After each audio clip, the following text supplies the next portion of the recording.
भगवान बुद्ध के जीवन की एक कहानी है। एक बहुत बड़ा डाकू था, उंगली माल करके, उसका नाम था उंगली माल। तो लोगों ने, समाज ने उसे बहुत सताया होगा और समाज के प्रति बहुत द्वेष था। और जो भी धनवान लोग हैं उसको पकड़ कर उसकी उंगली काट देता था, मार देता था, फिर उंगली काट कर उसकी फूल माला हार पहनता था। और उसका प्रण था कि ये बदला लेने के लिए 1000 लोगों को मुझे मारना है और 1000 लोगों की उंगली काट कर माला धारण करनी है। और बड़ा खौफ था उसका उस माहौल में, उस प्रांत में।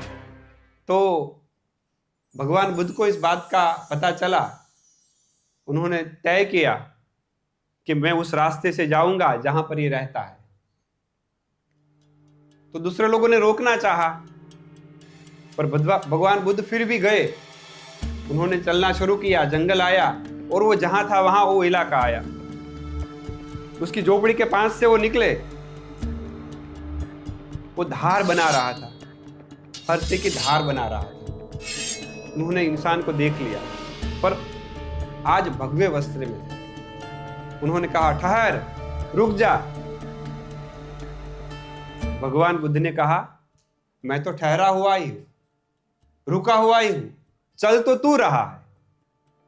भगवान को डाकू ने कहा, मैं तो बैठे बैठे फरसे पर धार निकाल रहा हूं, चल तू रहा, मुझे कह रहा चल रहा है, मेरा खौफ नहीं है तुझे, तू नहीं जानता मैं कौन हूं, तू साधु है इसलिए छोड़ रहा हूं। तो उन्होंने कहा, भगवान बुद्ध ने, मैं तो छूटा हुआ ही हूं पहले से। तो उनको और गुस्सा आया, क्रोध आया। किसे? डाकू पे। और पास में एक वृक्ष था, फरसा मार के डाली काट दी। तूने अभी मेरा क्रोध देखा नहीं। भगवान बुद्ध ने कहा, काटने में महानता नहीं, ये डाली जो टूट गई है, एक बार तो इसे जोड़कर बता तो मैं मानूं। वो डाकू चरण में, पैरों में गिर गया और मुझे मार्ग बताई, सन्यासी हो गया, साधु हो गया। तो जरूरत है ठहराव की। भागेंगे, दौड़ेंगे, दौड़ते रहेंगे, एक बार जीवन खत्म हो जाएगा और तब जाकर मालूम पड़ेगा मैं सबके लिए जिया, सबके लिए जी, मैंने मेरे लिए तो कुछ किया ही नहीं, मेरे लिए तो मैं जिया ही नहीं, मेरे बारे में तो मैंने कभी सोचा ही नहीं।